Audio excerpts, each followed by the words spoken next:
Thank you. This is Scott Rogers. I call to order the Appropriations Committee meeting of Tuesday, March 18th. This open meeting of the Northborough Appropriations Committee is being conducted in person and remotely, consistent with Chapter 2 of the Acts of 2023 relative to extending certain COVID-19 measures adopted during the state of emergency. All members of the committee are allowed to participate either in person or remotely. The Act allows the committee to meet in person and remotely so long as reasonable public access is afforded so that the public can follow along with the deliberations of the meeting.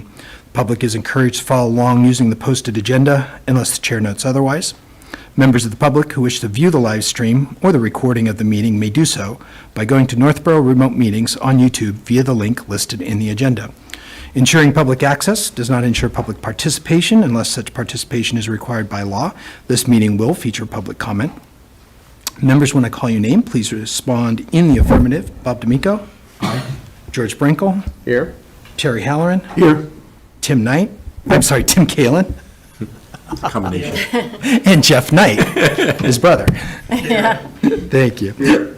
Staff, when I call your name, please respond in the affirmative. Stephanie Bacon? Here. And Jason Little?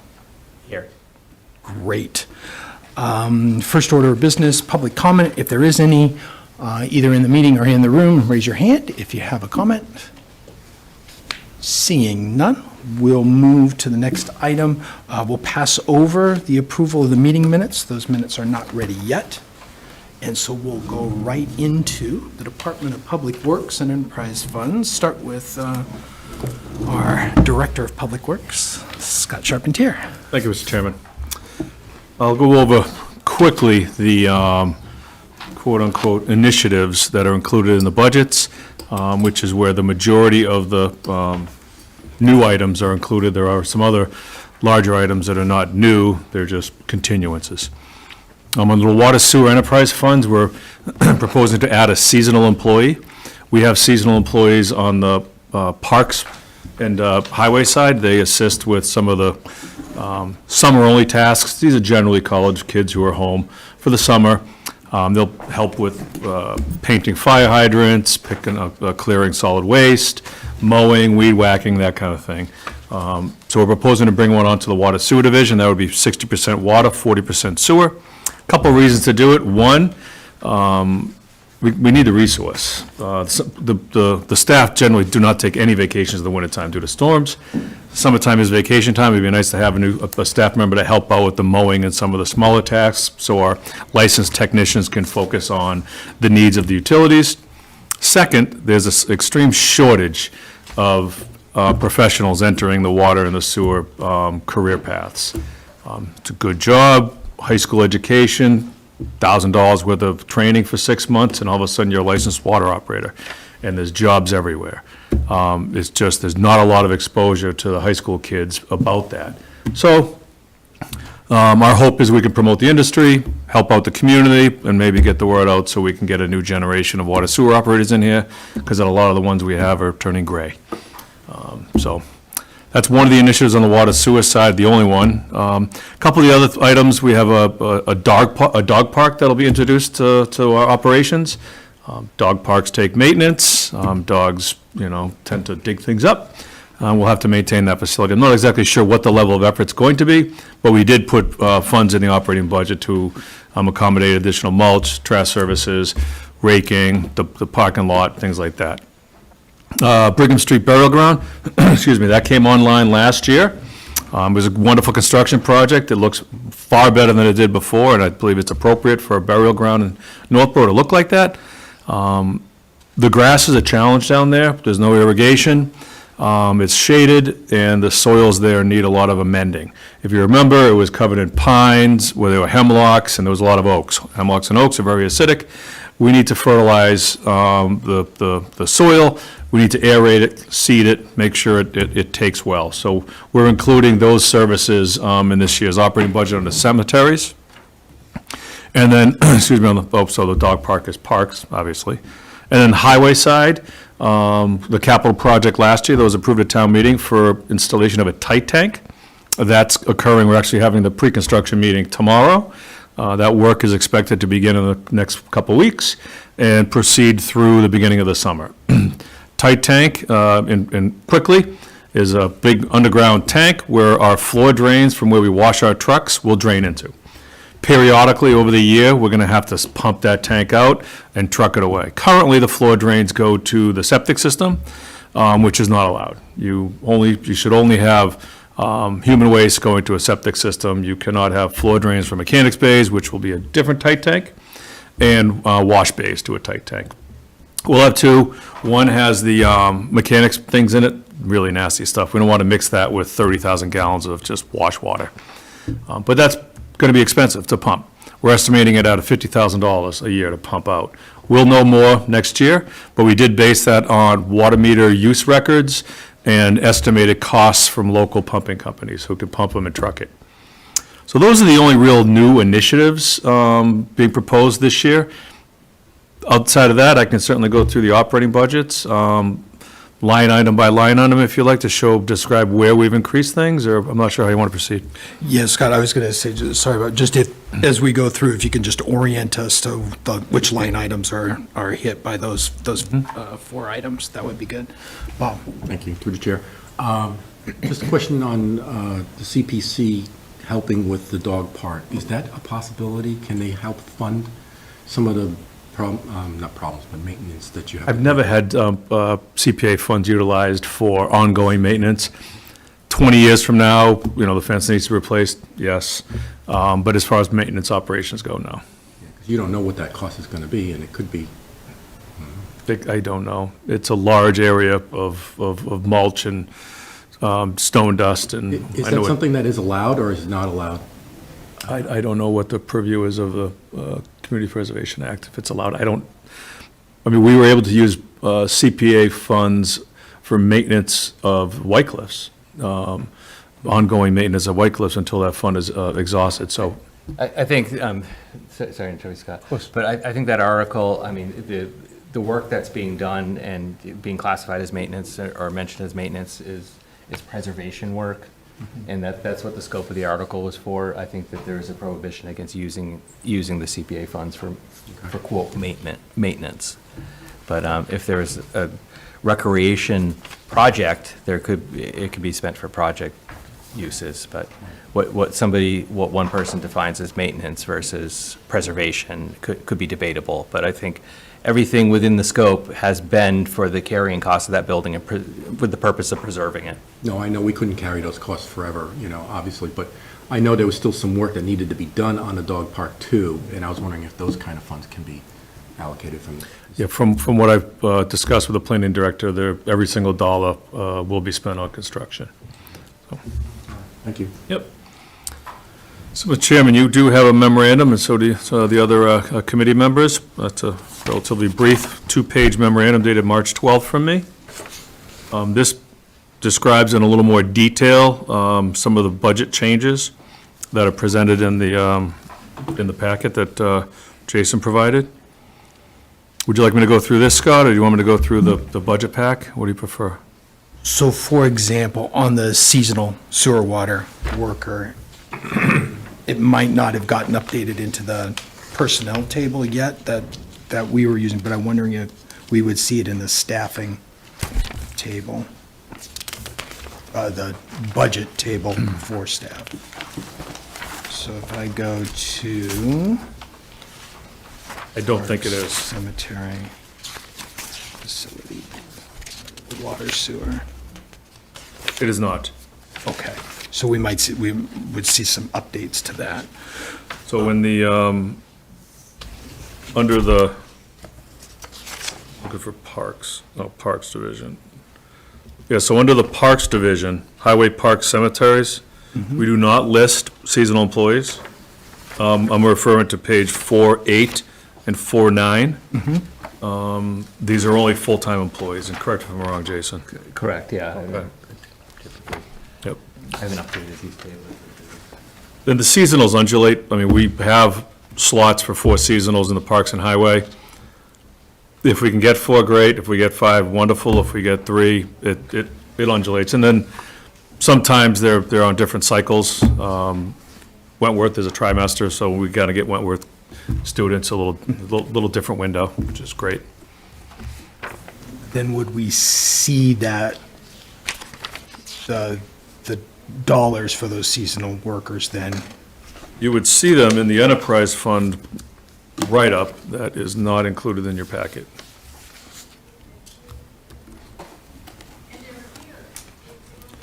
Okay, so then in terms of the It isn't here.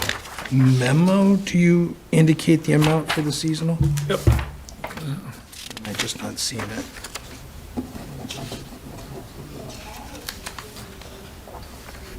I did not include it in the memorandum. It is a total, it wasn't a substantial amount.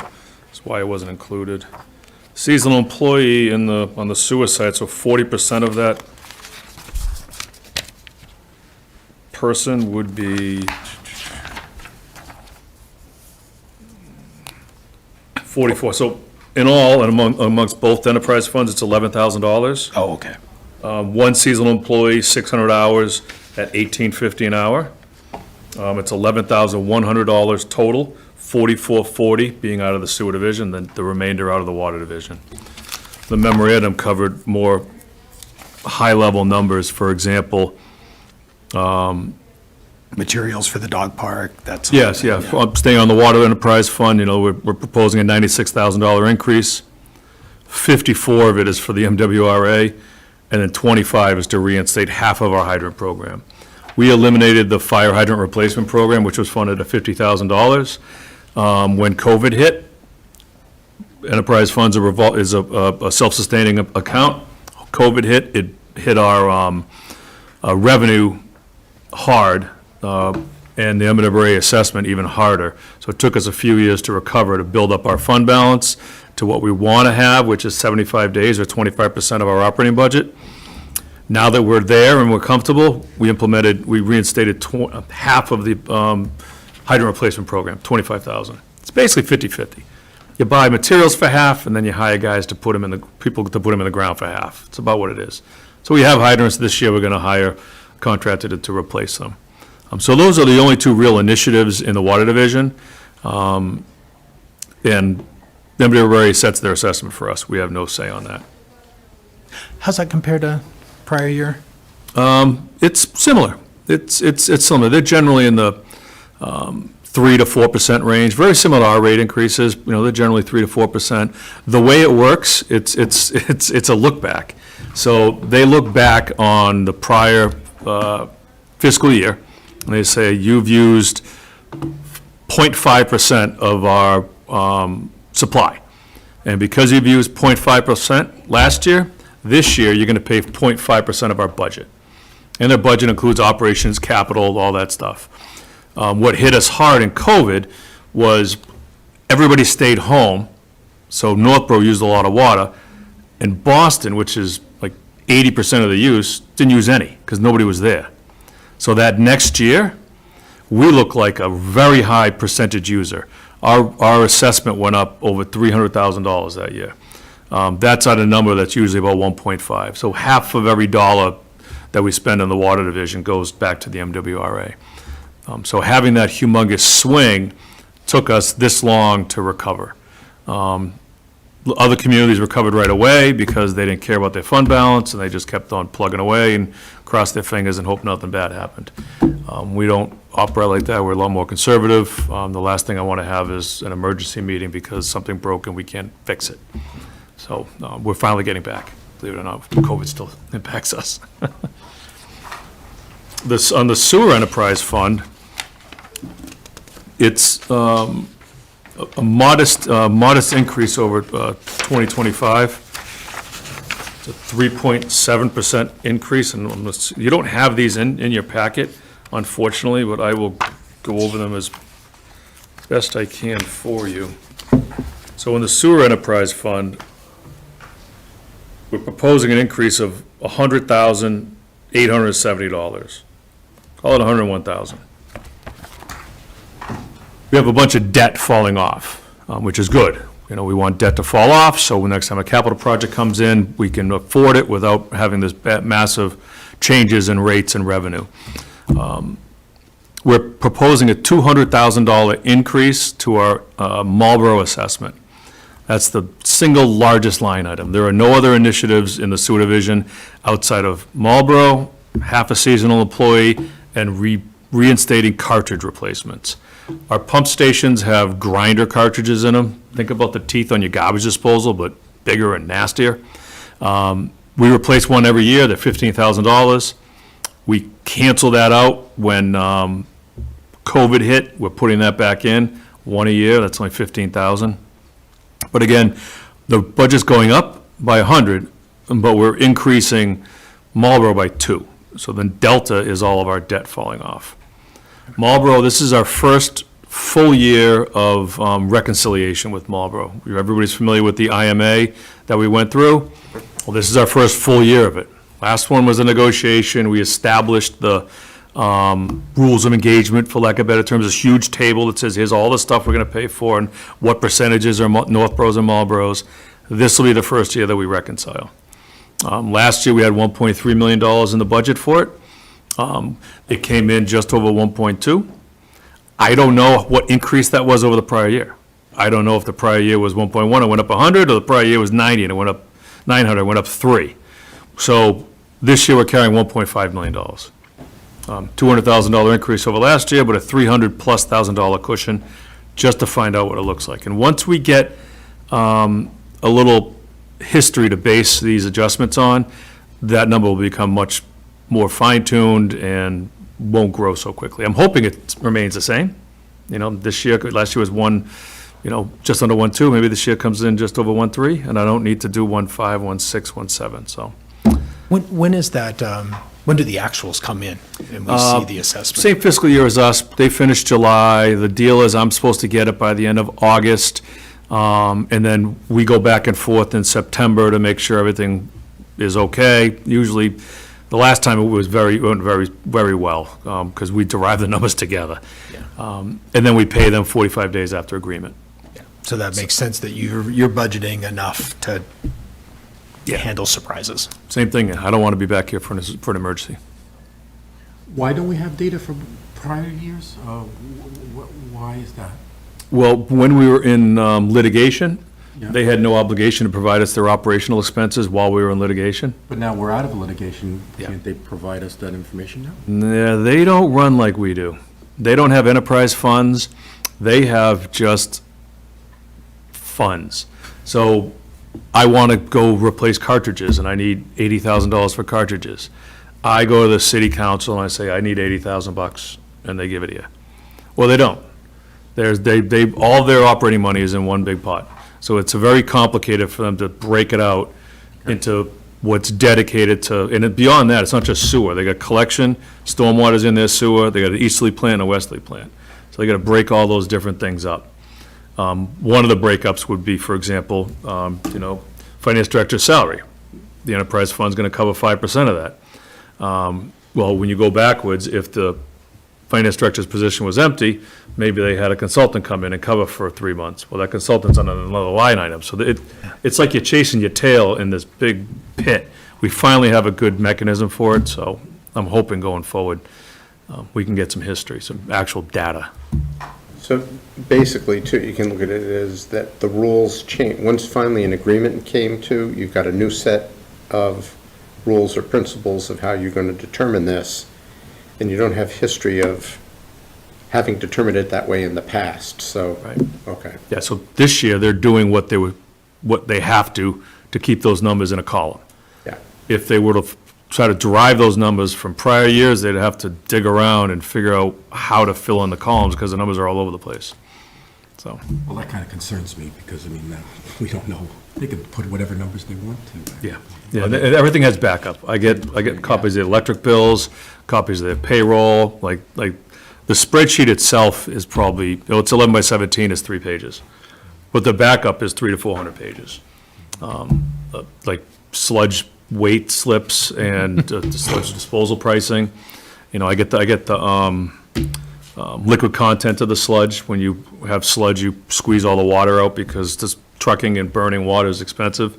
So you want to make sure that the moisture content is as low as possible, so they don't not squeeze enough and charge us more. So it's pretty detailed what we get. Good luck. Back in the old days leading up to 2015, prior to the lawsuit, we would get an entire bound book with details of the expenses. There is transparency in the numbers that they provide us. It is part of their general fund, but they do have, they use a accounting system that has a ledger system that accounts for the costs of the fund. But what Scott's talking about is that the more, the indirect costs that they're allocating to us, that we've agreed to through the IMA, they're clear. They do lay those out for us. Right. But we went from 2015 to 2023 through the court case. So those I think those costs may have been estimated based on discovery through the case. Yeah. Correct, Scott? Yeah, and I have good numbers from 21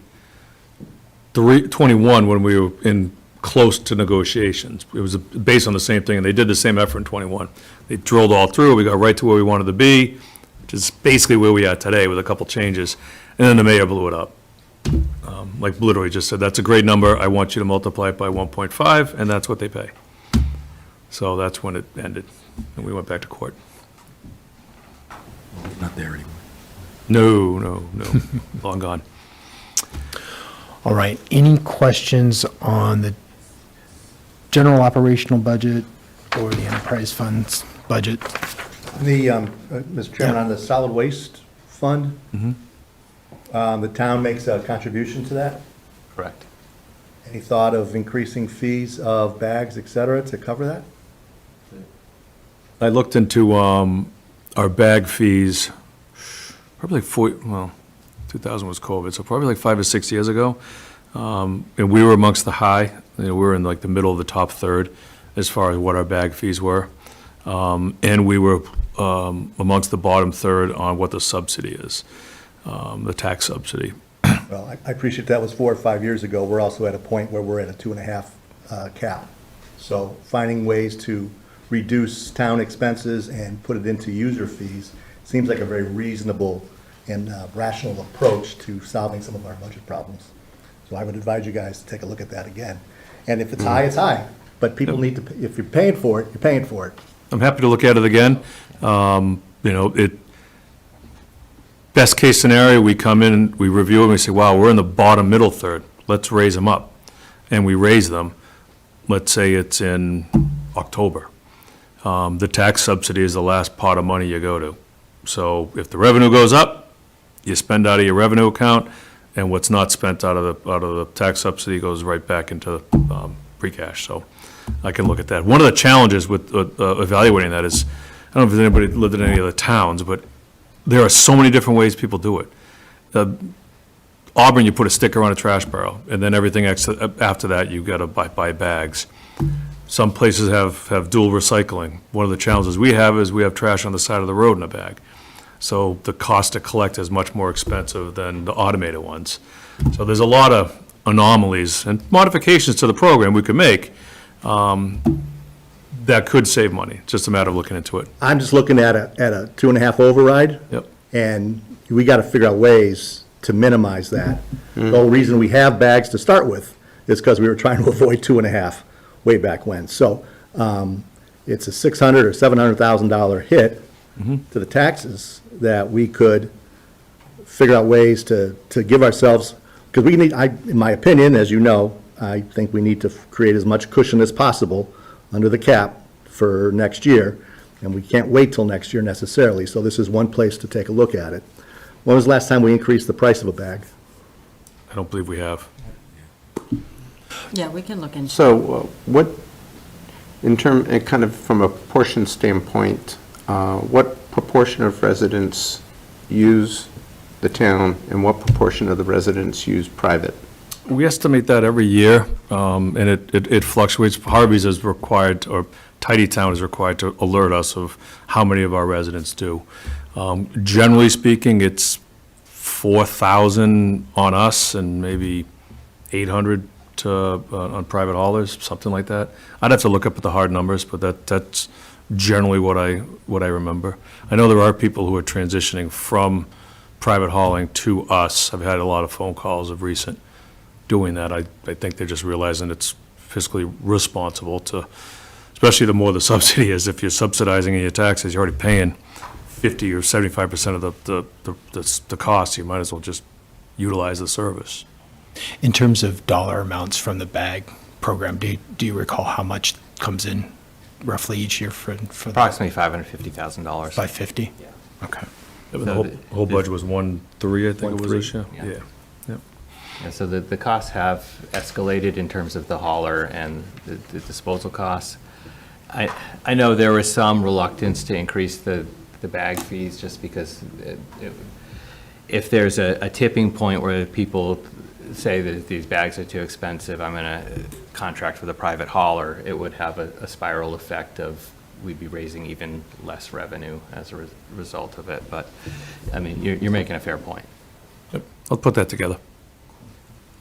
I'm just looking at it from, there's a way to do it through contracts with haulers, and there's a way to do it through the town. And if we're offering it, are we doing it more efficiently at less expense than a private hauler? Or, you know, just from the standpoint of a resident, I mean, We are. does it cost more per unit the way the town does it? You know, part of it, I look at it, and there's people on my street that use it, and there's people that are private, and all the trucks say Harvey on them. So ultimately, it comes down to it's private haulers. So are we really offering something that is a better service?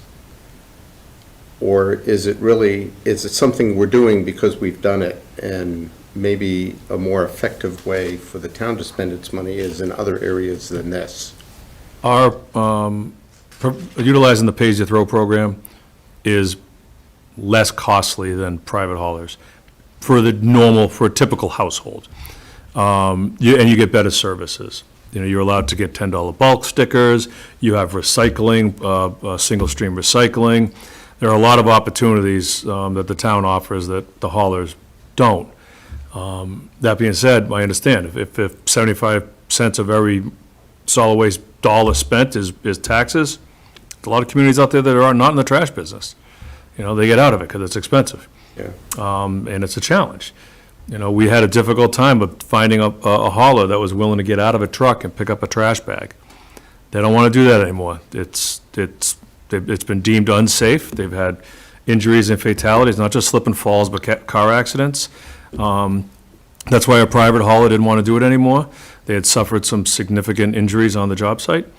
Haulers want to move to the little arm comes out, grabs the bin, dumps it in, nobody gets out of the truck, everybody's safe, and it's quick and more efficient.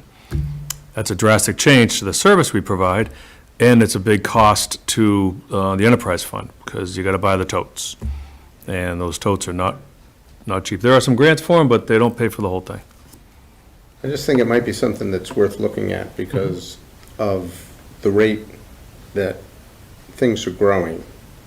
This may be an area where it might make sense to not do it, to essentially outsource it. Yep. Our current contract includes 4% annual increases for collection, as well as recycling processing. We do get a little bit back on recycling processing, depending on the quality of the materials, not a lot. And then our solid waste disposal number, that contract's under negotiations. FY '26 is the last year. That number goes up roughly 3 to 4% a year. So generally, a 4% increase every year is what is seen. And if the bag prices don't go up, there's only one other pocket from come out of, and that's the tax pocket. So, we'll definitely do a bag study. It was done just before COVID. I remember doing that when John was here. And I was actually surprised because I know where the revenue breakup was, about 50-50 back then. I said, my goodness, I can't believe we're this high. And I started talking to the community. Oh, no, 75 cents on the dollar comes out of taxes. I'm like, wow, we're doing something right. And then here I am talking about it right now. Could I just share an anecdote? Of course. Speaking of which, it's not a mandate that the town participate in this program. The town that I live in, not Northborough, does not have any trash program. I live on a street, there's potentially 6 different private haulers that are driving down the street on a weekly basis. Yeah. So I contract with a company. At my point in life, I would save significantly buying a pay-as-you-throw bag. I pay $47 a month for a hauler service. You're not to come- generating enough trash anymore. Correct. Right, yeah. But I was filling that bin when I had small children with diapers, so it was filled every week. So everybody has different needs, but I think there's an environmental impact or nuisance impact of, the number of trucks that could be on the street too at the same time, so. And it is the incentive, the more you recycle, the less our bill is in the end, because recycling costs are huge, and that's a part of your bill. So it's the incentive to recycle to keep it lower. It's Yeah, but interesting. I contract privately, and I've got single stream recycling too. So that's not a difference between public versus private. Yeah, some haulers provide that service. Yeah. So one of the interesting anomalies is a lot of people are motivated to recycle. More you recycle, good for the environment, less you pay for trash bags. Right. So it works out great for you. Well, our contract right now has just under $80 a ton to get rid of solid waste, $105 a ton for recycling. So you buy less bags, you recycle more, costs us more money to get rid of the cycle than we do the trash. So it's, you're struggling. People aren't going to recycle. Buy more bags. I think the thought was that at one point, I mean, we have that table in the finished document that didn't make it to the packet tonight. I apologize for that. But the graph shows like the volume of recycling increase, and we were incentivizing it and not knowing that the market was going to turn to Right. be costly. Jeff, you've got a question? Mr. Chairman, you recognizing me? Yes, sir. My virtual arm is exhausted. So I've been in Northborough for 9 years, and the price of those little green bags has never gone up by a penny.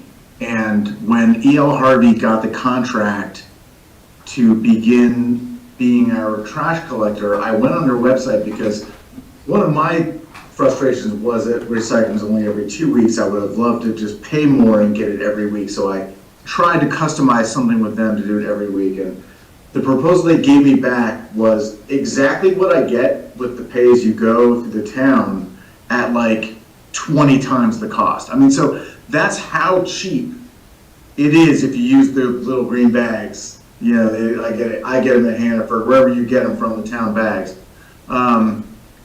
It's hard to believe that in 9 years they haven't gone up, but they really haven't. I mean, they have been $15 for a pack since the beginning. since I came here. Yeah, it's 25 years.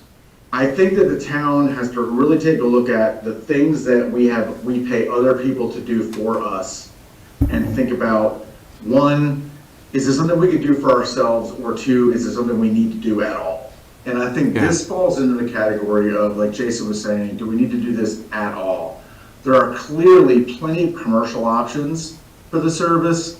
I have siblings in Massachusetts that live in towns that don't have any kind of service for this. You just have to figure it out on your own.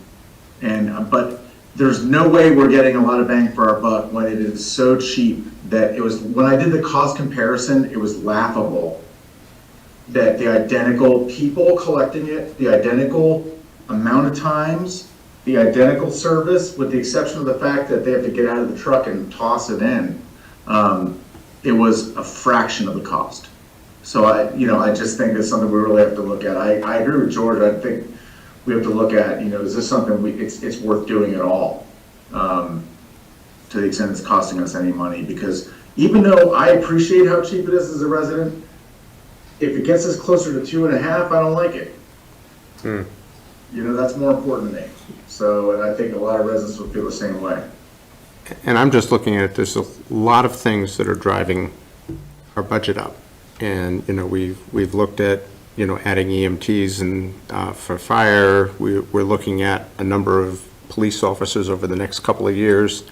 And those are important. And, clearly growth in the school budget is important and expensive. And it's more along, I'm thinking of, are there some things that aren't that big a deal that we could do another way or not offer as a service that would allow us to take care of these other things which are conceivably much more important. So it's more along weighing out those.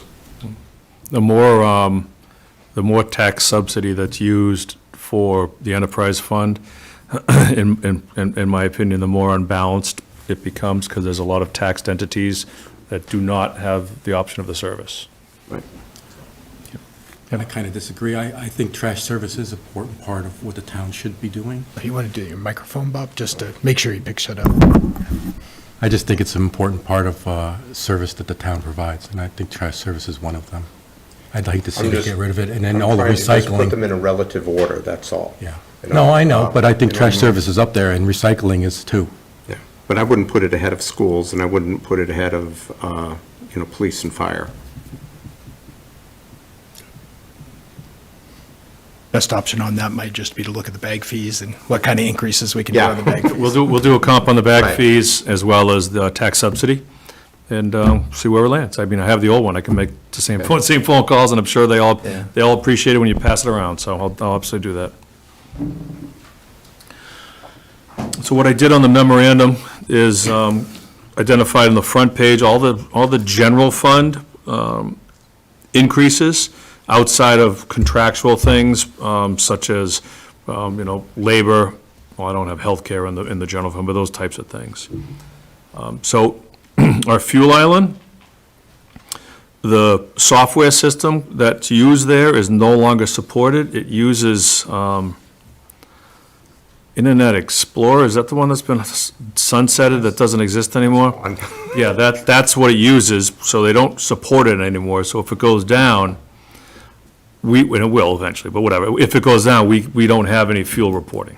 So we don't know when the tanks are empty. It's a problem. It's only $2,500, but I thought it was important to point that out, that it's something that's needed. So we increased, this is to your point, Mr. Chairman, $22,000 for the dog park, which includes supplementing the mulch in the 1 acre runaround area. The additional labor in order to do that. My expectation is, under contractual services, we'll need to have someone come in and remove a bunch of that mulch. One of the problems with dog parks is that you mulch it, the dogs run around, and they make this path around the outside of the fence, but it turns into a windrow of mulch on the outside, and eventually the mulch gets deep enough so your 5-foot chain link fence is now 4, and dogs are jumping out. I've spoken to other operations and as well as the planning director, and she said, yeah, that could be a problem. So my expectation is we're gonna have to have somebody come in and clear that stuff out. The thought is that DPW can do that. Well, we're gonna clear it out with a front end loader. We have a 6-wheel dump truck, not a trailer dump. That would take 2 or 3 staff members an entire week to do it. We have other work to do. We can't do that. Plus, where do we put it? We put it at the highway garage, the only place for us to dump it.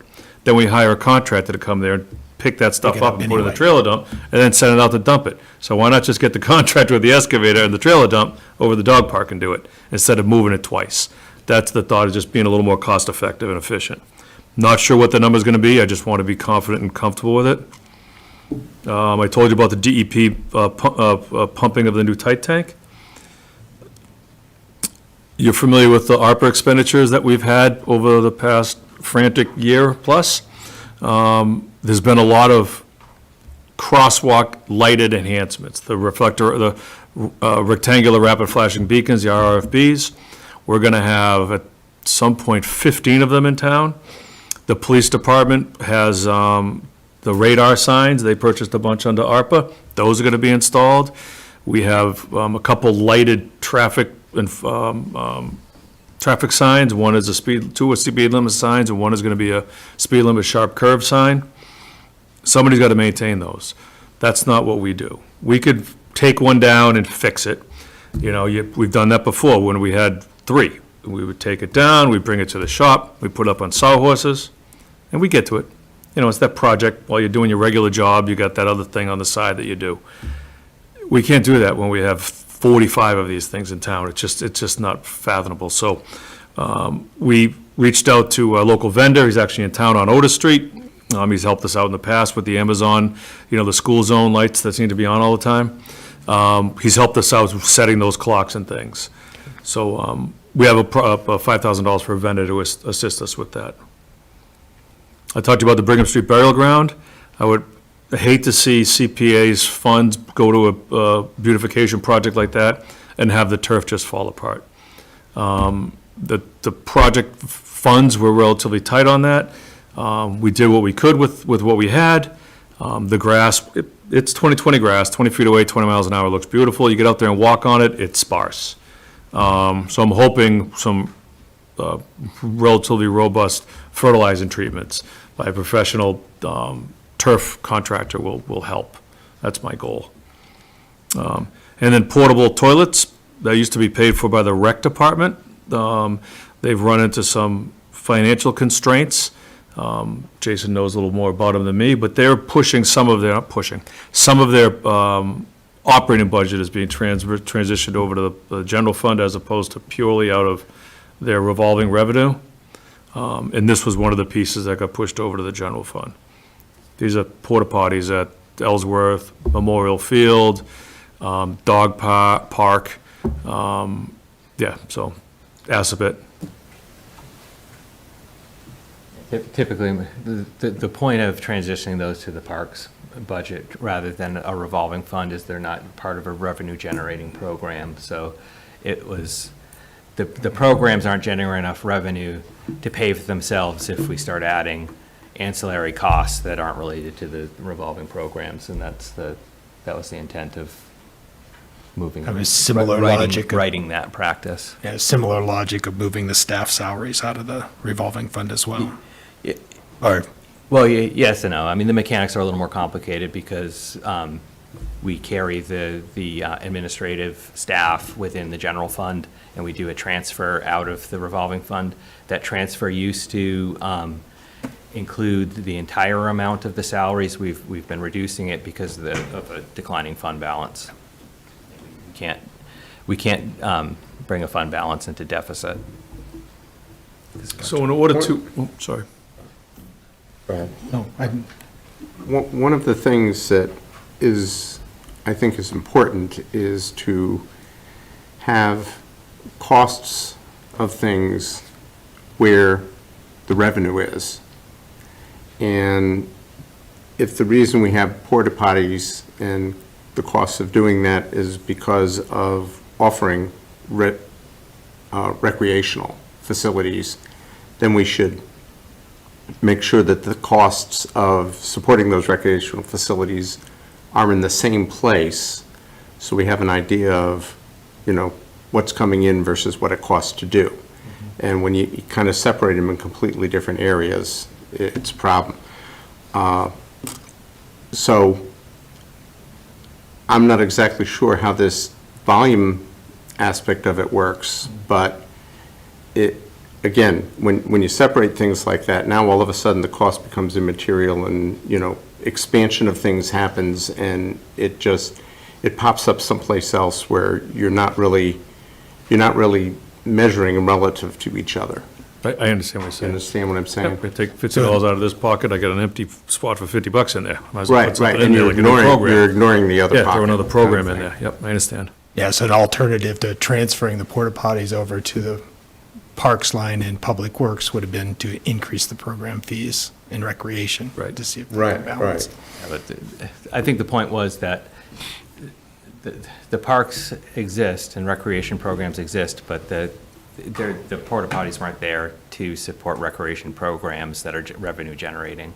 So that, It's a little the same. I mean, I went through this in my career I was responsible for the cost of the phone system, and I had hospitals who were selling phone services to private practices, and they were gathering the revenue, and they were selling more phone lines, and I was responsible for paying for the phone lines, but the revenue was over here. And they loved the revenue, but they didn't, Yeah. and that kind of thing doesn't, and, they would present it as like, look at all this money we're bringing into the institution, and they weren't reflecting the fact that, the cost was over here.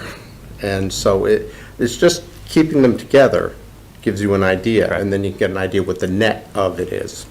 Right, so to that point, the direct cost of the programs should be provided for adequately within Right. the revolving fund, but Right. additional expenses should not be taken from a revolving fund because we can't draw that revolving fund into a deficit, because there's no general fund subsidy coming into the revolving fund. Right. That was the Okay. practice we're trying to correct. Well, I realize my example, is not 100% Right. kind of thing in And line. I but think this we're idea saying of the same Keeping thing. them together is, I think we're saying the same thing. yeah.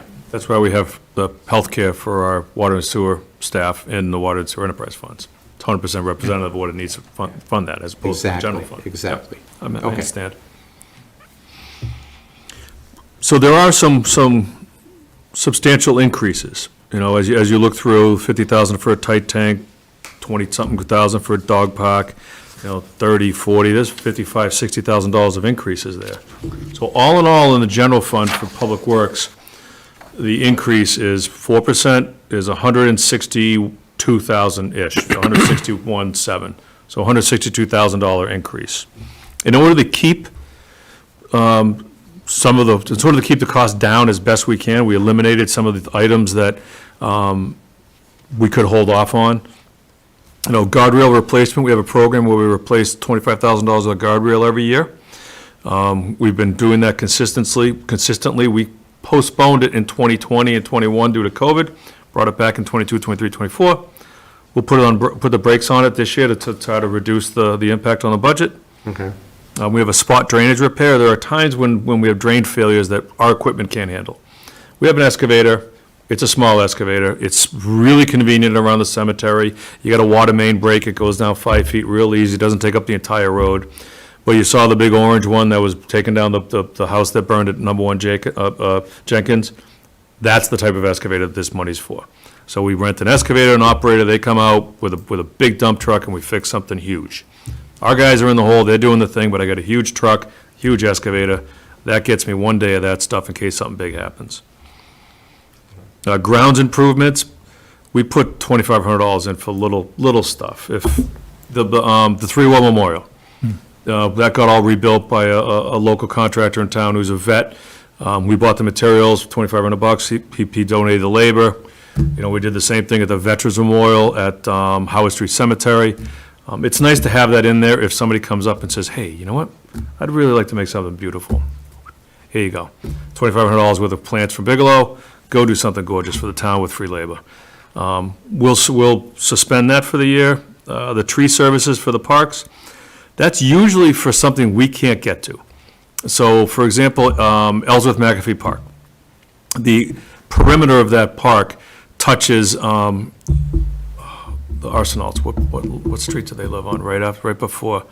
It's on the left-hand side as you go into Ellsworth. I can't remember. What is the street? I should know. I can't remember the street. It's a dead end. Anyway, the park abuts that, and there's some trees back I can't get to. We can't get a bucket truck back there. They got septic systems. I can't do it.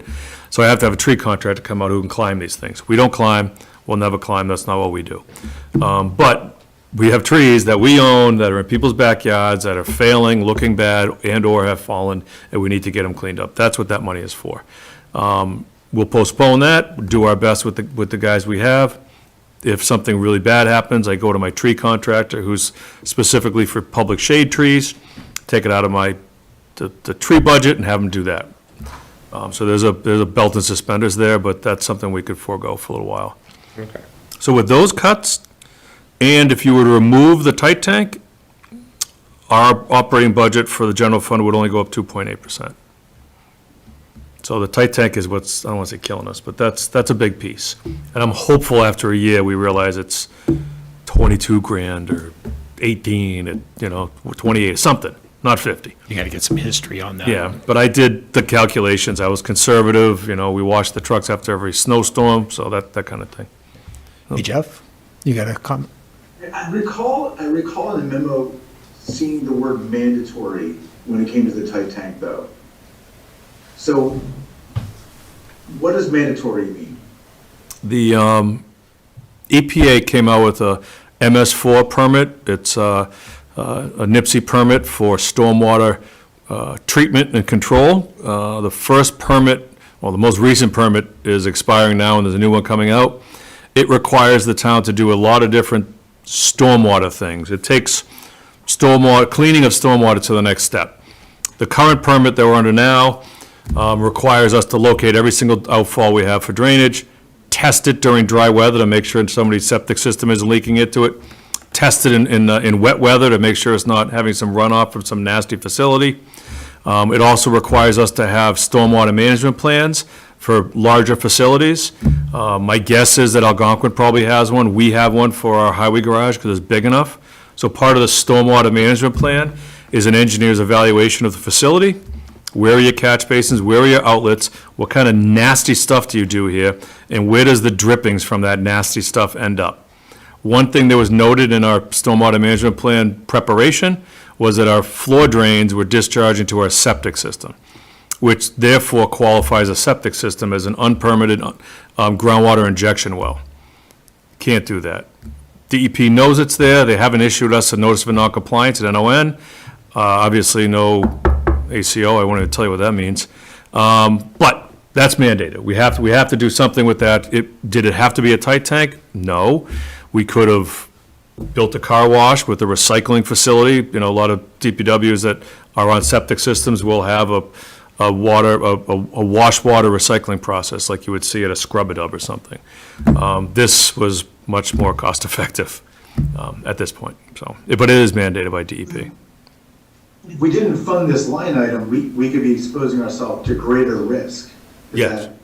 Yes. Is that what I'm hearing? Yeah, we would not be allowed to wash our trucks in the garage anymore, and which means we'd have to find someplace to wash our truck. I don't know what we would do. Build a Quonset hut somewhere where they have sewer in the town hall. I don't even know. White Cliffs, maybe? I don't know. It would be bad. Okay. All right, thank you. The White Cliffs truck wash. That would not go over well. The statues and.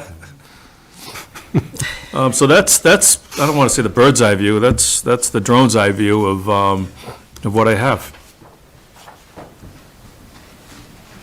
One last thing on the enterprise funds. We do early projections on our rate study. So what I mean is we develop our rate study just after the fiscal year, after July 1. That way we have all of our revenue from the prior fiscal year, and we have our approved operating budget and our approved capital. So we put all that into the rate study. This has been built into the rate study, the capital plan, as well as the operating budget for both the water and sewer funds. Things change between now and July, obviously, but knock on wood, as long as we continue down the path, we're looking at probably a 3 to 4% on the water side and maybe a 0 to 1% on sewer. Industry, I don't want to say standard, but typical in the industry is somewhere in the 4 to 5% range each, outside of odd debt exclusion type stuff. Any questions on that portion? Did you want to cover capital items too, or Happy to talk about them. I have pop through? my Or big do pile we here. have any questions on the Public Works capital items? Oh, I have questions on, what's the status on culverts and things like that. Joe, that was a hot topic. There was roads and so. So last year at the town meeting, we got approval for $300,000 for drainage and sidewalks. It was our first year for a capital item to combine those two. In prior years, we had discussed alternating drainage, 1 year sidewalks, drainage, sidewalks. We decided to combine them due to the unforeseen circumstances that culverts pose. We lost a lot of culverts over the past 6 years. Rice Ave, Davis Ave, Ridge Road, Lincoln Street Elementary School. There's been a bunch, Fisher Street. We got the $300,000. We were looking forward to some sidewalk work in some of the, downtown neighborhood areas. And we had 2 culvert failures. Howard Street, when you pass the Z School on your left-hand side, just after the Howard Street Cemetery, just before the Kaiser Cemetery, right after Howard Street. There's like a little rusty railing on the right-hand side. You'll see a big roadway patch. That culvert failed. That culvert conveys Cold Harbor that goes over to Church Street, where that culvert failed. There's 2 culverts on Church Street that convey that waterway, as well as the Howard Street. They're all built from the same year. They're all the same looking thing. We dug the hole up. They had the same type of failure. We're currently in the design and permitting phase for cured-in-place pipe on both of those. They're still round. There's holes in them, like literal basketball holes in them, but they're round. So we can put a cured-in-place pipe in there now. Wait 5 years and they lose round and you can't do it anymore. So cured-in-place pipe, think about like a sweat sock that's filled with, that's soaked with cement and fibers and stuff, and you slide it in there, you fill it up with air, and you put a fancy light in it, and it cures it, and you drill the ends out, and then there you go. You got a brand-new pipe inside of an old pipe. It's kind of like that. So we're in the permitting process for that. We have the double-barrel culvert on Brigham Street, right at the golf course. It's not a critical connectivity location, because it's easy to get around if that roadway was to close because the culverts fail. But again, those culverts are round still, and they're even easier because there's two of them. I can block one, slip line it, and then block the other one and do that one, and then that one's done. We have other items you'll see later on a capital plan, a bridge replacement. We have some bridges that are in bad condition, specifically the one on Hudson Street. You know, the big, just when you come down Hudson Street past Pierce on the left, you go down the hill, there's like a big industrial building before you get to River Street on the right. Just before that building, you'll see there's some like orange barriers and a sign like sidewalk closed or something. That bridge is falling apart. The stones are dislodged. It's a dry stone foundation and abutments. That's going to need to be replaced. So that's on the horizon. A little bigger than a culvert, smaller than a conventional bridge. Either way, it costs money. But you said you got some funding for coverage on the first couple, I think you said, right? We got money for Aspet Hill drainage. We just received an earmark for that. Okay, that's good. Which will help out with the design services. I know many of you have heard about the Aspet Hill neighborhood. I'm not sure if you have, Terry. So we're asking for design money at town meeting this year under the capital plan to design the repair to the pipes up there. We got to get that done. The roads are terrible, as are the sidewalks. When that's done, we can pave the roads, put that neighborhood back to how it should be. It's good to see some forward progress on the culvert thing, because I know it had to stand Yeah. still for a little bit. Yep. Thank you. Yep. Any movement on the dam removal? Boom. Yes. That dam removal? Yes. We have overcome the vast majority of the hurdles for permitting. Design and permitting for this is $250,000. It's a lot of work. We got an order of conditions from the Shrewsbury Conservation Commission. We're currently in front of the Boylston Conservation Commission. There's more interest in the Boylston side, just because that's where the property around the pond is, the impoundment, and the majority of the dam is located in Boylston. The spillway, where you see all the water coming down the rocks, that's in Shrewsbury, but the rest of it's all in Boylston. So we're in the Conservation Commission process right now, and the only other permit left is an Army Corps permit. We've gone through MEMA and EIR, Chapter 91, 401, Natural Heritage, Chapter 253 permit. Like, there's probably more than half a dozen permits we've gone through. So we're close. The goal and expectation is that we'll close out the permitting in the next 3 months, at which point we can get a construction cost estimate and then start seeking construction funds. The dam and seawall program funds removals just like they did the design for this. The grant we got for the design was 80% of the cost, with 20% coming out of the capital plan, which was 100% funded by the Water Enterprise Fund, because the Water Department owns it. My expectation is either April 26, or in the event there's an October, in that window, we'll be ready to seek Water Division funds for the removal. Thank you. Yep.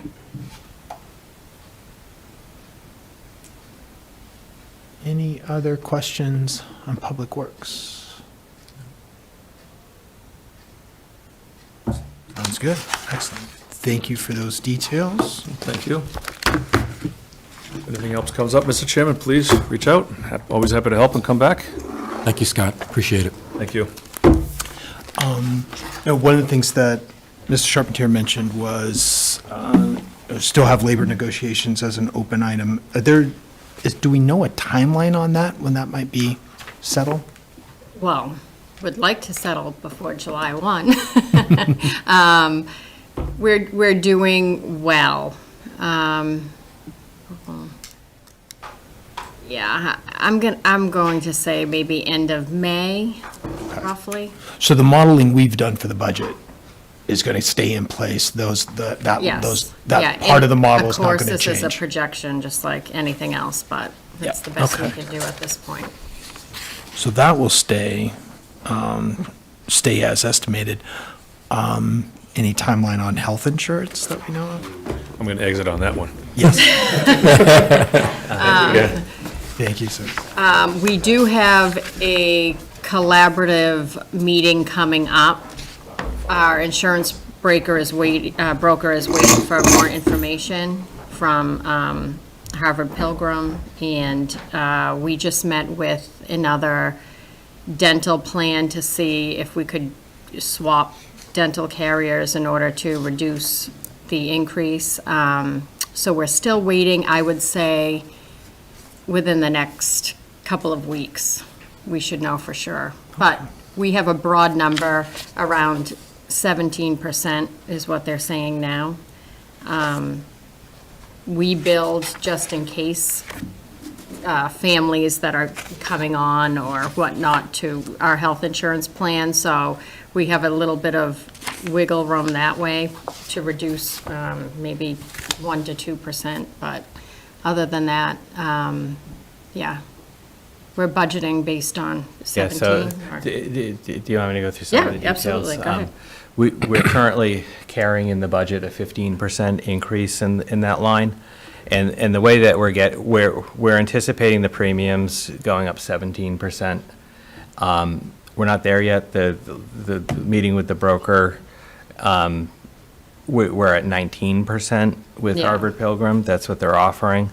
That's, the 17% was provisional on us changing dental carriers from our current Delta Dental plan to Harvard Pilgrim yeah. Dental. That's one thing that we need to work through. I don't know how strong of a position we're in to make an ultimatum to our brokers to tell them, you better bring it in at 17% or else. Like, I don't know what kind of leverage we would have at this point, as being so late. To get to the 15%, as Steph was saying, we budget for qualifying events for people. So we call that in our internal documents unknown migration. So we have migration for employees that we know. So, for retirements, so if we know we were adding a position, which in our current level service budget, we have no new positions added for it, but if we were to add a new position, we would budget for that employee taking a family plan potentially. So we need to provide for what we call, quote, known migration of positions that we know are changing or going to be benefit eligible. So what we've cut back on, the schools have made a provision or an agreement with us to allow us to charge the premiums of the cafeteria workers to the school lunch program. So that provided some savings. It's approximately $120,000 that that's moving out of the general fund as a result of that. Then at the same time, we carried, I don't know if you folks recall, but one of the biggest appropriation turns backs in the past couple of years has been employee benefits. And we've been very conservative with that unknown migration.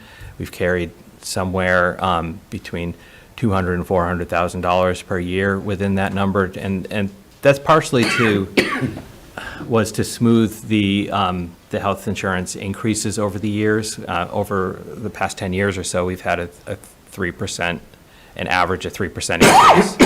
Last year, I think it was a 7% increase in the premium, but we covered that with a 3 or 4% increase in the budgetarily. So this year, when we started the process and did the summit over the summer, we had said 4%, like we were conservative estimate for 4%. So that 4% seemed legitimate at the point in the summer. Then we started looking at claims data that had been coming in the past 6 months and around December, and it was looking like we were being told 10 to 12%, and we were very clever and said we'll carry 8% in the budget then, and we'll make that work. then the news came at the end of February of the 24.9% renewal rate that we were offered, and that really, that pushes us into, like, from having no levy capacity left to being in an override situation, which we've thankfully come back from in this budget model now. So partnering with the schools, we're working with our JPA, the Joint Purchasing Arrangement members for the risk pool. We've got about 1,500 people. Yep, 1550, yep. And, some of the ideas that were offered, like, that have come up through our consultants have not been, they don't seem all that attractive for options. One being, why don't we self-insure for pharmacy Prescriptions. costs? Yeah. And, Which No, if the- HMOs don't want to do it, why would we? It's, right, and that's what's driving our Yeah. costs up. Right. Primarily, like, the claims costs are going up as a result of pharmacy costs, and it's really shocking that how much of healthcare costs are related to the pharmacy costs relative to medical services are provided by providers. I've had the pleasure of going to my education program, where I'm meeting with, or attending with finance people from across the state.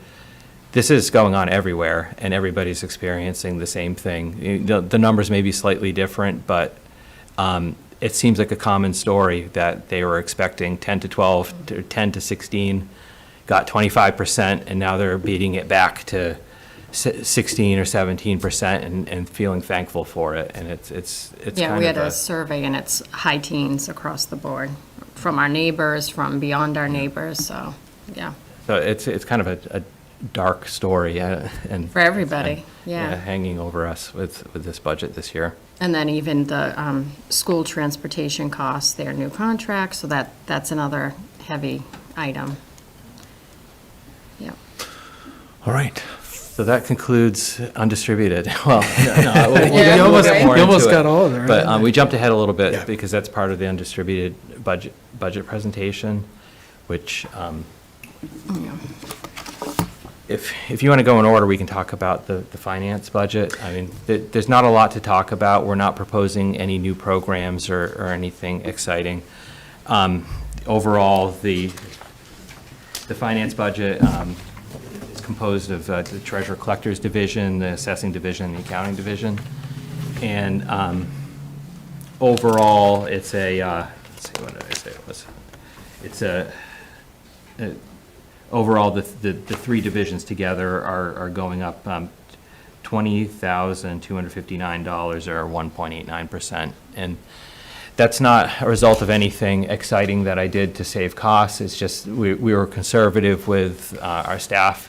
We added a town accountant position and rehired a new assistant town accountant, and those salaries came in less, and we also filled those mid-year too. So there'll be some budgetary savings this year as well from what was budgeted.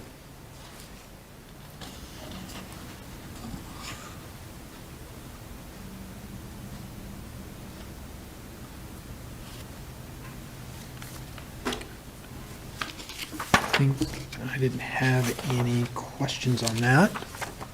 We're good on that? Okay, good. Thank you, Jason.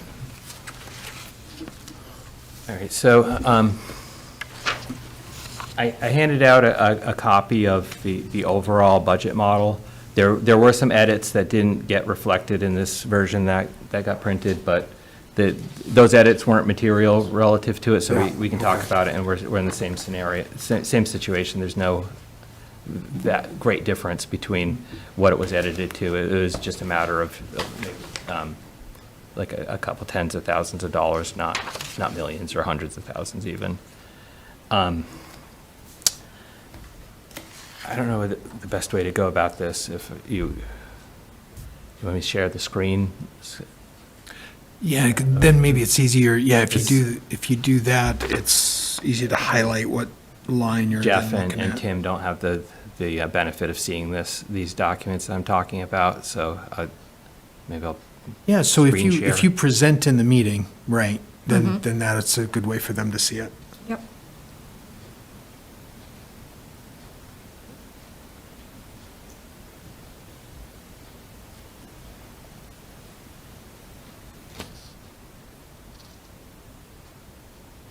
Ooh, I see one that jumps right out.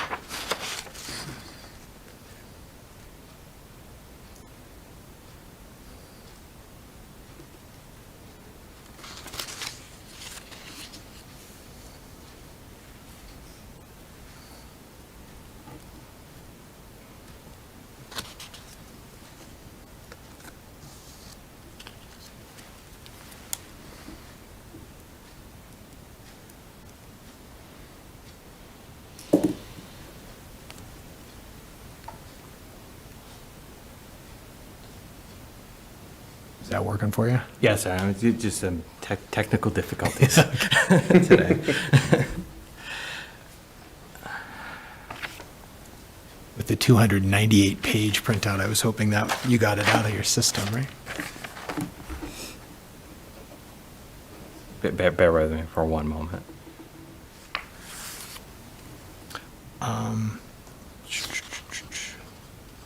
Trying to think, maybe a couple then continued side questions. So, other than the health insurance, are there any other significant open items from a budget perspective?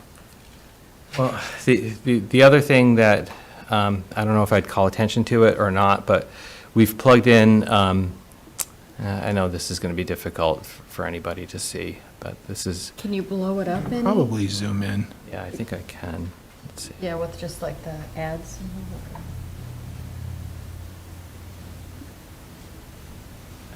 So, There you go. the other thing, as mentioned, the union contracts are open. We've plugged an amount in for settlement of contracts. That's, you'll see one extremely large increase in personnel line. Yeah. And that's a buffer. That's your holding spot for Yeah. the results. That's, That's 400,000, something like that. yeah, typically, that number would include the merit raises for the non-contractual employees as well as the municipal employee association, those that are subject to it. So about $50,000 as a base would be related to that practice. We have approximately 80,000 in for some anticipated retirements that are coming of longstanding employees. And for people that don't know, we have a vacation benefit that's called for in the personnel bylaw that dictates the non-contractual employees' benefits. There was a vacation plan for employees that existed before sometime in the 2000s. So some of the longer-standing employees have a significantly more generous vacation plan than current employees. So we have to budget for it somewhere. So that's been added within that number are some of these long-serving employees that are have indicated that they're going to retire, and we've done a calculation to figure out what benefits are owed to them. This is banking your vacation time, and then when you retire, you have to pay it out. Yes. Okay. Yeah. So basically, the difference between the plans are that you basically are limited to carry over 2 weeks on July 1st through the bylaw, but you get your annual accrual from the prior year, because under the old plan, you would not accrue any time until July 1st of the next year. So we accrue starting on day one now under the current plan. So the benefits, the unused balances of time is much less now for more current employees, but with potentially, I think, 3 or 4 people, that's where that number comes from. And then the rest of it is money to provide for union settlements beyond what's been budgeted in departmental budgets already.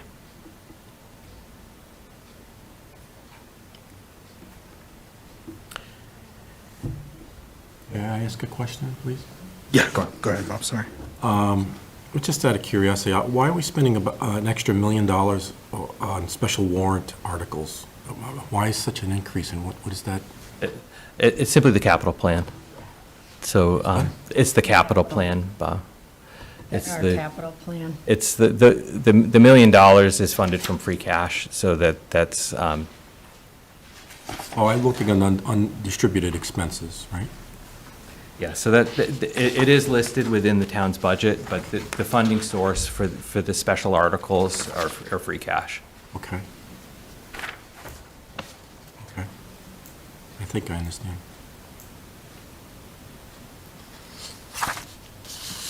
And so if we were to look at that column on the capital plan summary and subtract out some of those ones, we'd get close to that. Yeah, within the packet, and we can talk about it in a moment, but there's some details of the capital plan articles that are conceived of under that number.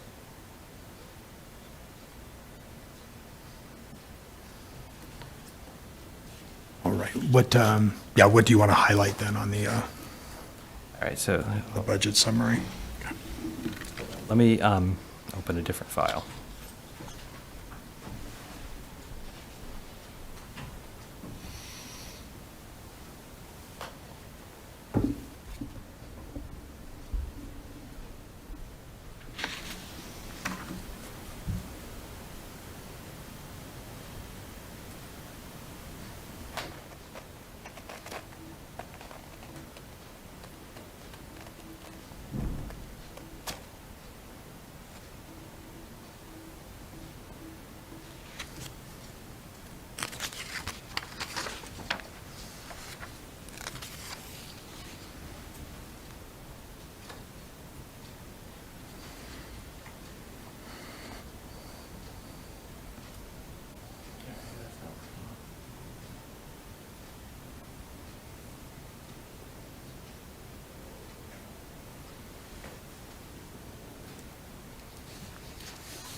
All right, so within Yeah. undistributed, this is what's typically conceived of. Employee benefits, so the health insurance numbers that we're carrying, this is, you see the highlighted number, that's what we're carrying now, $968,000 increase.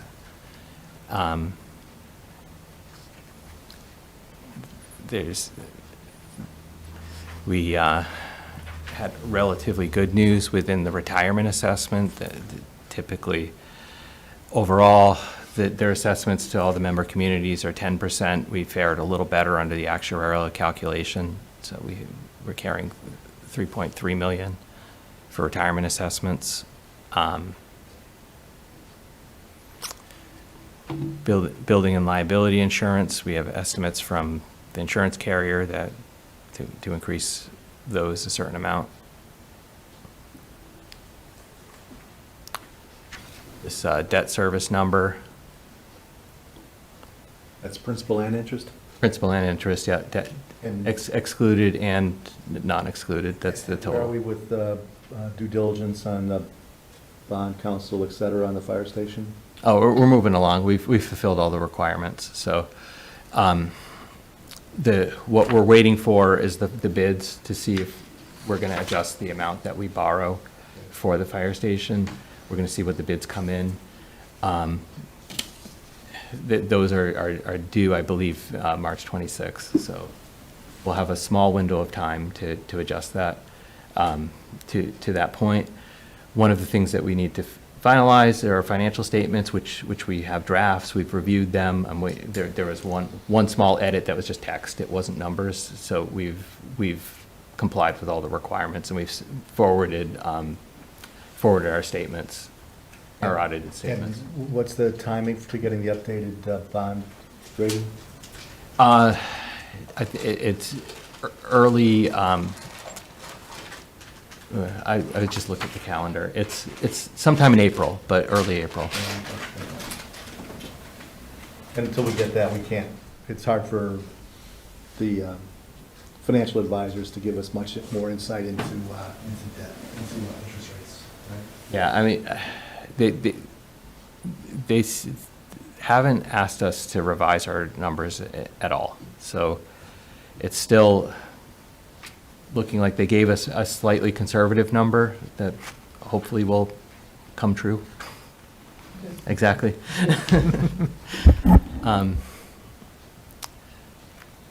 Yeah, our state assessment. Have they seen the updated budget model, though, with where we are with the cap, et cetera?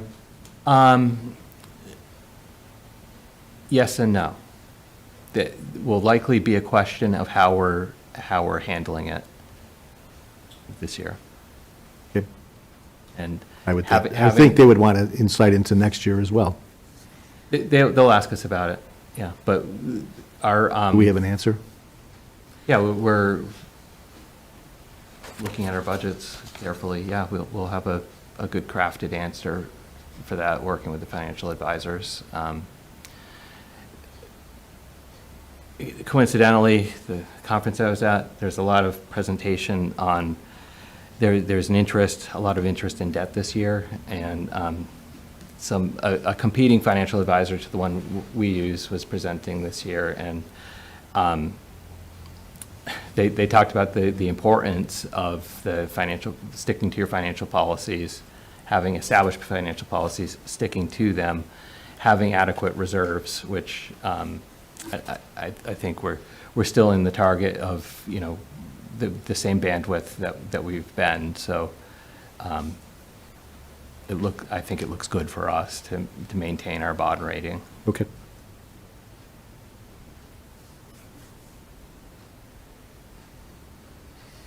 Yeah, and so these numbers here are what comprise the undistributed section of the budget.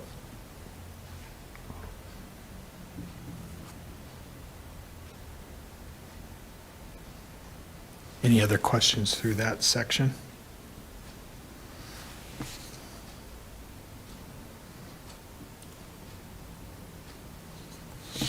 Pretty good.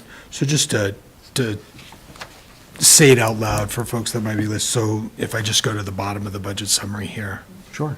right? If it's correct, to kind of just look at that overall aggregate number, nearly a 9% increase. Am I reading that right? Correct, yeah. Yeah, so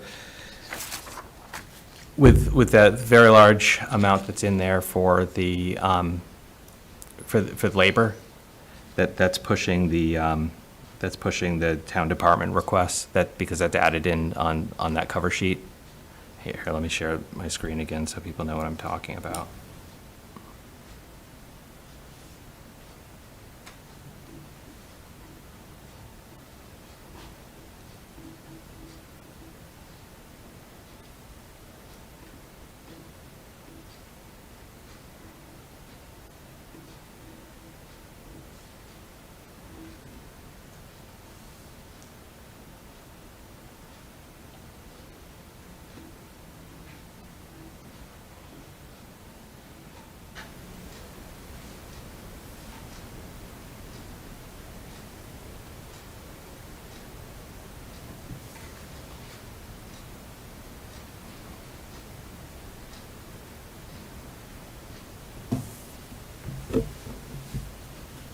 Yeah, so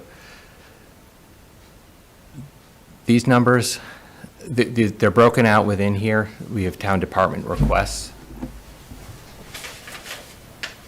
6.5. 6.5. Yeah, I was going to back into that, right? So if overall, we're approaching 9%, if we take it down to just look at what the different department budgets are, 6.5. Right, but the 6.5 would be less if we hadn't dropped in that large component for labor. And some of the departments we haven't talked about and wouldn't see a presentation from, but, rough numbers, building department, 4.5% or so, MIS approaching 3%, library well under 3%, actually under 2.5%, recreation 4%. And then I have a question on the senior center, 4.5%. There was some talk about an additional position for the senior center. Does that 4.5% include an additional position or not? No. No, does. these are simply the level Level service service. requests. This is no additional, okay.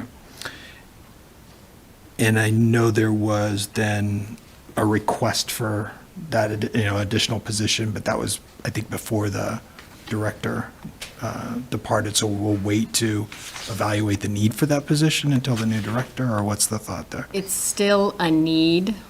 It's whether or not it was the senior center position, MIS asked for a position, and the police chief, and these are all ideal budgets, Yep. asked for a dispatcher. And I believe, was that We it? talked about Yes, that. it was Yeah. it was the three. Yeah. Okay. So, at this point, it's up to the financial bodies to make that decision on whether or not they're all a need, as in staffing, but Okay. So as presented, that wasn't an additional position for MIS and was not an additional position for the senior center? no, we went with the level service. Okay, and then on the, and then for the dispatcher, we saw the difference in those numbers last week, if you included the dispatcher. Correct, yes. Dispatcher, okay. Yeah, so there's some mitigating information related to the senior center position. The senior center has a revolving fund. We have a contract with WRTA where the program revenues for that program flow through the revolving fund. There's some indirect reimbursements that we get from the WRTA that go into the revolving fund, and to the point of aligning revenues to revenues where they are to the expenses that generate the revenues. There may be some ability to add that position through, that wouldn't impact the general fund. So that's a conversation that needs to be had internally. But that one would not be a direct, just drop-in obligation on the general fund if that were to be considered.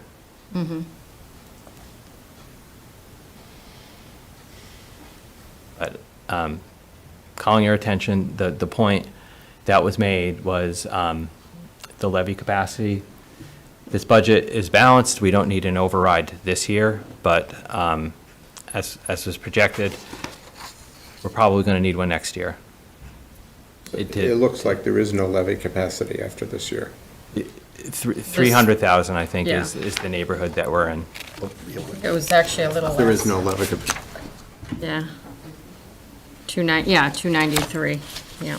So, Mr. Chairman, I just would suggest that the real question is how big of an override will we need next year? I think it's dependent on, again, health insurance. I understand. Yeah, But you also, let me Yeah, no, finish. I know what you mean. We've all been doing these kind of long-range financial planning and budgets for a long time. So we need to make our best estimate as to what we think the market's going to look like, what health insurance is going to look like. I think you need to expect that it's going to be another big number. And you need to look at how big is that override requirement going to be? Will the town, from a practical perspective, which items are you going to put on the ballot? How are you going to do that? I think it's important that there needs to be some addressing of that in this current budget cycle. You can't just say, well, next year we'll need an override, without saying, A, how much is it going to be, about, give me a ballpark range, and these would be the things that we'll need to consider from a program cutting perspective. And if the folks want to keep it going, they can vote yes. But I just think we've known we went from 4.5, I've said this last week, we went from 4.4 to 2.7, now to 0 in 2 years. And yes, there's inflation, et cetera, But we should have been planning for this 2 years ago, frankly, and I know you weren't here, but you're going to get stuck with the problem. We need to address it currently, not next year, currently. That's my opinion. And I guess you tried to provide budget guidelines for 3%, and some departments didn't meet that goal. So I don't know Well, if there was the budget instructions were to provide a scenario that would present a 3% budget, but to present we put together a level service budget, but we also would have to make some cuts to get to a 3% budget with some of the departments. And then we also quantified the cost of the people's ideal budgets that were presented over the summer. Yeah, so if I was to estimate what would be needed, here, let me share my screen again. But basically, if you look at the $2 million. At least. In that neighborhood. At least, yep. So if you look at what was used of the levy capacity, the unused levy capacity, that's decreased by about $2.2 million per year. Yep. That's what I would estimate it to be if. And that's assuming nothing else weird happens, right? So you should figure something weird's going to happen anyways. So the question becomes for folks like our illustrious town administrator is, do you want to take some actions this year? Or do you want to wait for next year? What makes the most sense from a financial perspective? I know that I'm looking at a bond rating.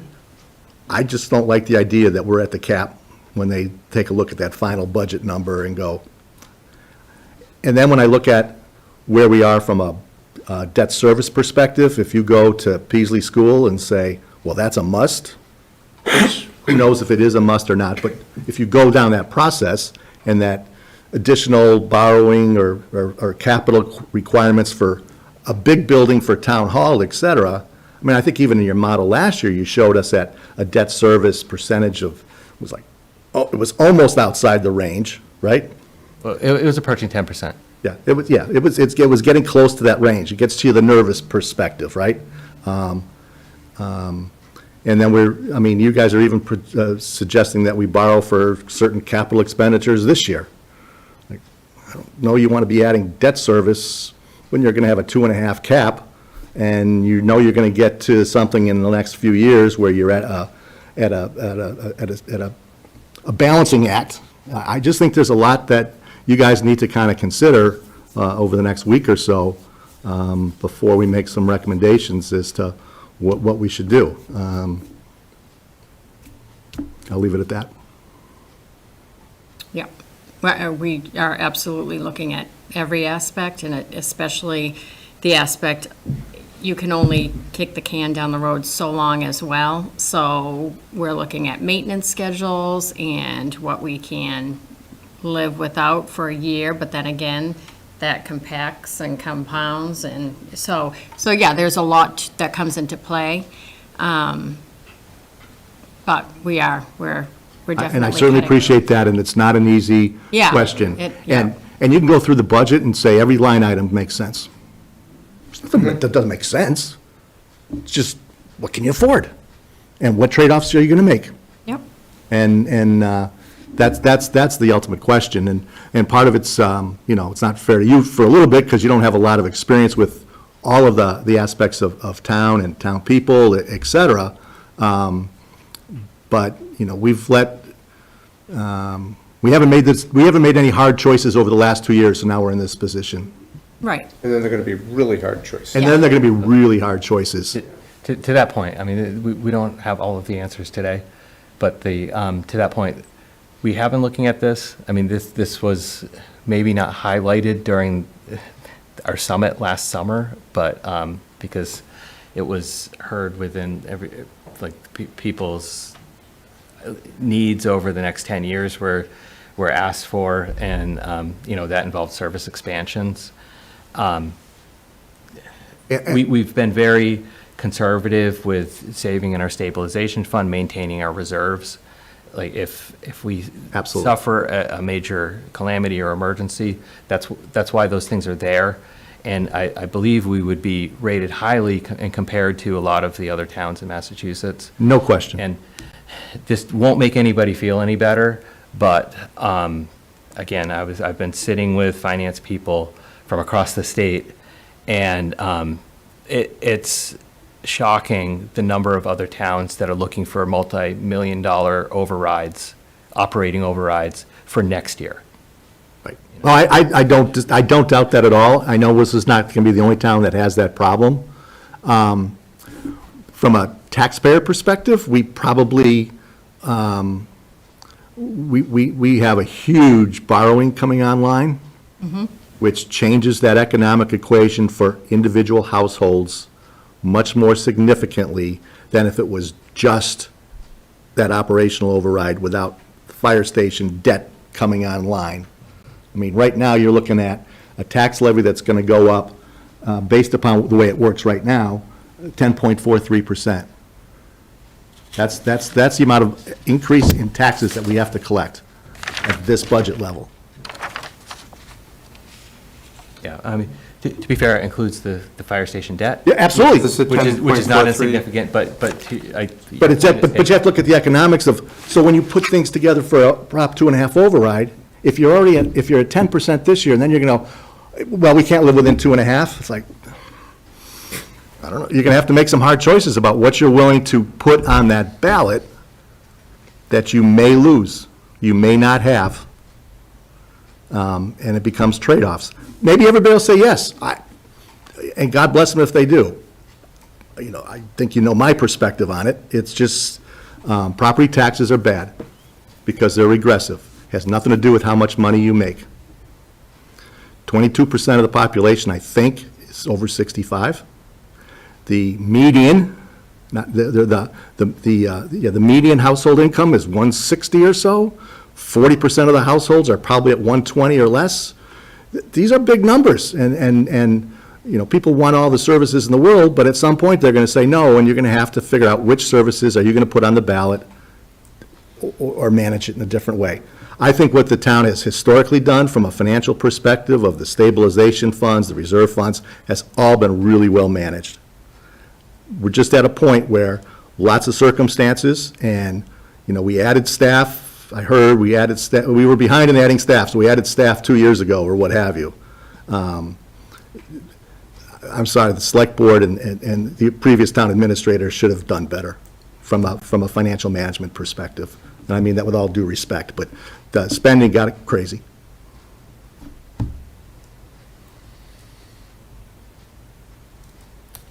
Jeff. Yeah, Jeff.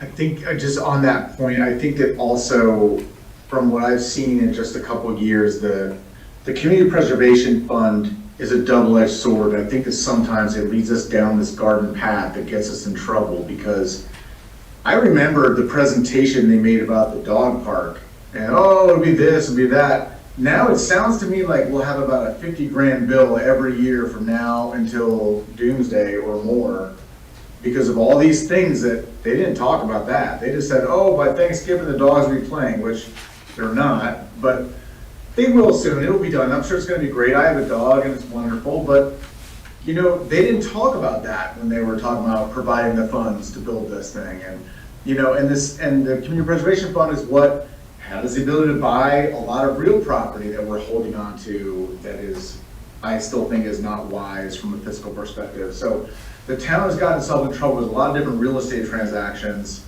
and I just think that a lot of these things are brought about by this committee, this Community Preservation Fund, that at town meeting is always very scant on detail, cannot answer any questions with specificity ever, always acts like, oh, it's all this free money, and it always gets us down to where a couple years later we're like, oh, why did we ever do this? It seems to happen all the time, and it makes me question the wisdom of having community preservation funds. I think that's a good point. We have to look at all of the outside costs, and the dog park is a perfect example It's a of forever structural thing costs. that was introduced with no thought, Yeah. kind of thing. It was just hey, this is being paid for by the, Right, it's not a There's no one-time. such thing as free money, but Yeah. it's paid for by money that we have, and that's it. But then there's this structural implication that's just going to go on. Yeah, the maintenance to keep, And Mr. Chairman, to Jeff's point, last year we bought, this property, we had a 2.5 problem, and we're taking property off the tax rolls. Like, explain that to me. I just,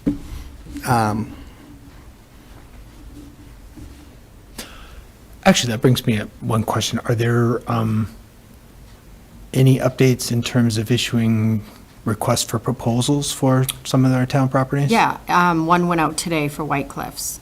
Okay. Yes, yep. And So that's one in the works for 4 West Main? Not yet, not yet. Made me think about property. welcome, Mr. Chairman. He's like, check. Is it worth mentioning, I think on the warrant that's closed, there's an article for both 4 West Main and Oh, White you Cliffs. guys know that, right? In order Yeah. to dispose of them, and then there's also, in case the RFP comes back with a result, there's an article to potentially approve a TIF on both properties. Yeah, I saw that in the material that you put out. I have to think about that and reserve judgment in my own, it's kind of open-ended. Yeah, and it's not set in stone, it's just another option or availability. Might be a little bit too open-ended for my conservative chief financial officer taste.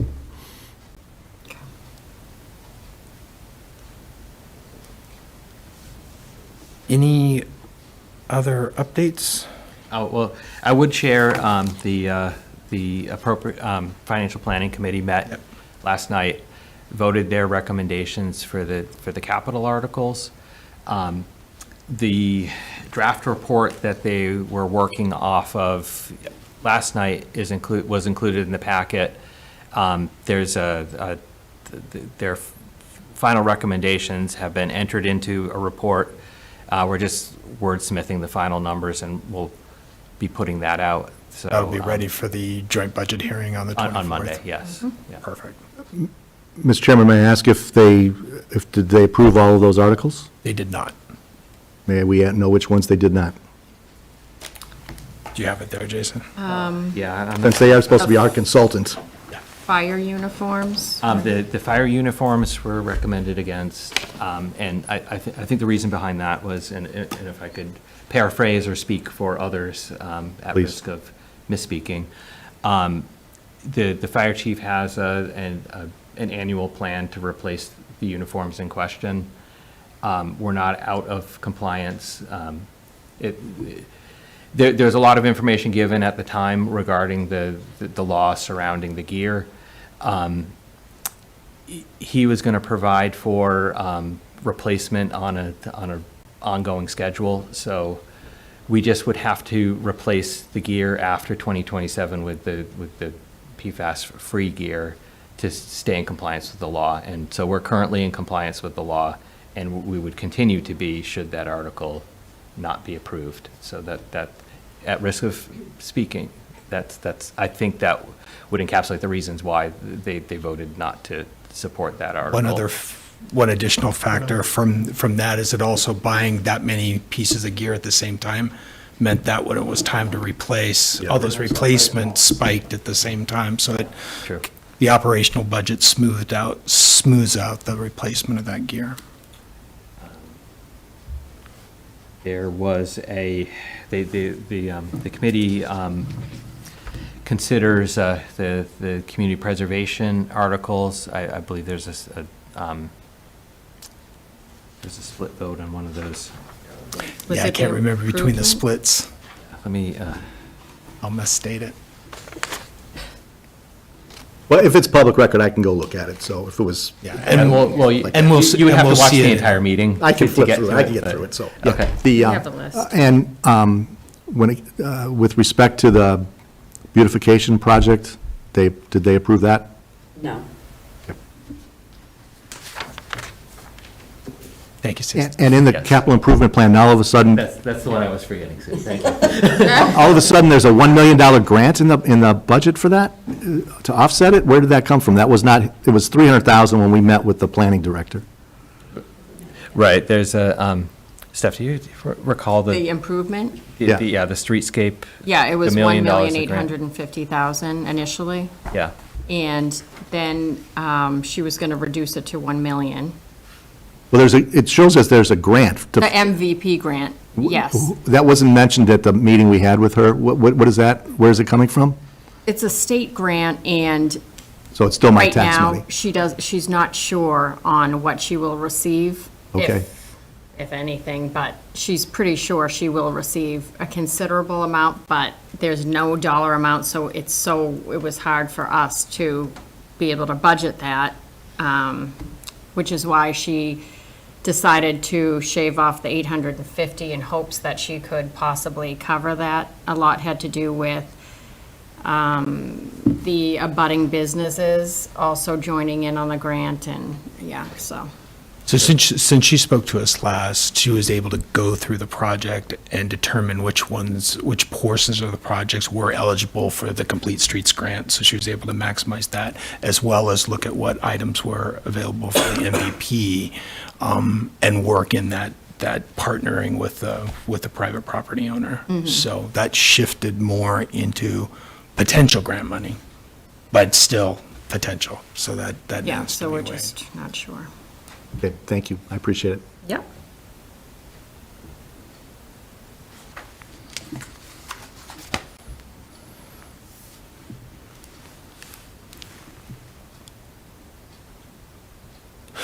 So along those lines, we've got that draft report from the Financial Planning Committee. Let's just see the structure of that. It'll be updated. We'll see a completed report. We're then, we've held off our recommendations. We'll vote our recommendations after the joint hearing on Monday. We'll have a better picture. There might be some public input, that 'Cause sort of I thing. would like to work through the numbers a little bit on Yeah. my own that we Yeah. got tonight. So hopefully about then right. with this update, that helps on the summary there. It lets you even do that rough calculation on 27, doesn't it? Yes, yes. Yeah. Yeah, So that's good. So I just looked up the draft report, and it was a split vote on one of the Public Works vehicles, the Yes. one for the Public Works the Highway Division, the $95,000 truck. That was a 331, wasn't it? It was 3-3, it's yeah, split. 3-3. Okay, so for upcoming meetings, right? 24th for the joint budget hearing.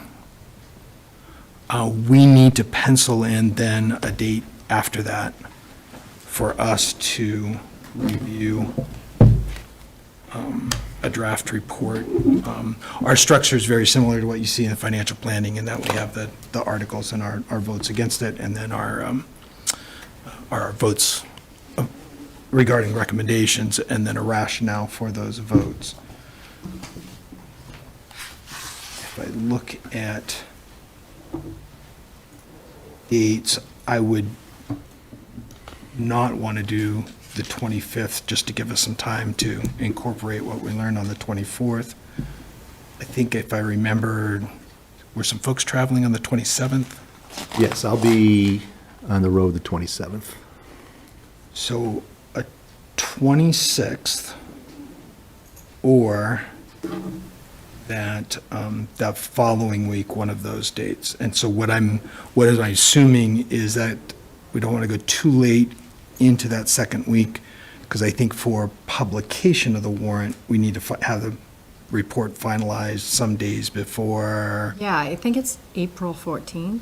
That's when the warrant would be posted. Right, yeah. So, The town clerk, I tried to clarify with him when the absolute date would have to be, and he said that, I was kind of Oh. tracking the 9th to make sure that Yeah. we were all final by the 9th. I think if we shot for that would be, Like a drop that would be dead good. date, yeah. So, so if I throw out to the committee the potential of the 26th or the 1st or the 3rd, I would lean toward the 3rd.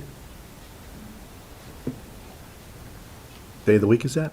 That's a Thursday, Thursday. the 3rd. I can do that. Can I do that? Yes, I can do that. Okay. Bob, that's good for you. Jeff or Tim, any problems with April 3rd? That works for me. Okay. And so the idea there would be that based on any additional information we get on the 24th, maybe some additional follow-up information as negotiations complete and whatnot, we'd meet on the 3rd to vote our recommendations. What I'd ask also to come to that meeting with is any input, narrative input, that you'd like to see in the draft report, or in the report. Sure. On the 3rd. Yeah, if you bring that to the 3rd, or even send it to Jason and I prior to the 3rd, actually, that's even better, because then we could bring to the 3rd, a draft for review that incorporates those individual things. What I would anticipate and what would be helpful is, as we look at the articles, traditionally, if we all voted to recommend, there's not much rationale that we put behind it. It's usually, if there's a vote against, that it's good to have some sort of rationale. So then, if you find yourself leaning towards not recommending, then a bullet statement or something like that that we can include in the report would be, super helpful for the draft there. Excellent. Then town meeting on the 28th, we'll have a short meeting before then, like at the 5:30 mark, is that Yeah. about right? On the 28th would be our bit. And then the articles related to finance will be done on the 29th? Be 2 days? Oh, I thought for a second you were like going into the morning. I don't know. Let's hope so. I won't be here the 30th. Oh, so you'll be. Yeah. Very likely, very likely. So you're open just 2 nights? Just 2 nights, yes. Then I'm off to my trip, so. So I just want to check, though, if we feel comfortable, like on the 3rd, if we come with that material, kind of in hand, or sent beforehand, such that we've got a decent draft, we'll be able to take our votes, massage that narrative a bit, and then between the 3rd and nominally the 9th, Jason and I should be able to finish up the report. Okay. I think we can get that all done in that timeframe. Okay, that is great. Any other items for the committee? Right, is there a motion to adjourn? Mr. Chairman, I move we adjourn the meeting. Thank you, Terry. Is there a second? Second. Thank you, Bob. This will be a roll call vote. Tim? I went out of order, surprised him. I'll move on to Jeff. Aye. Bob? Aye. George? Aye. Terry? Aye. And one more time for Tim? He abstains. He abstains. Scott's and I. We are adjourned at 7:53. Thank you.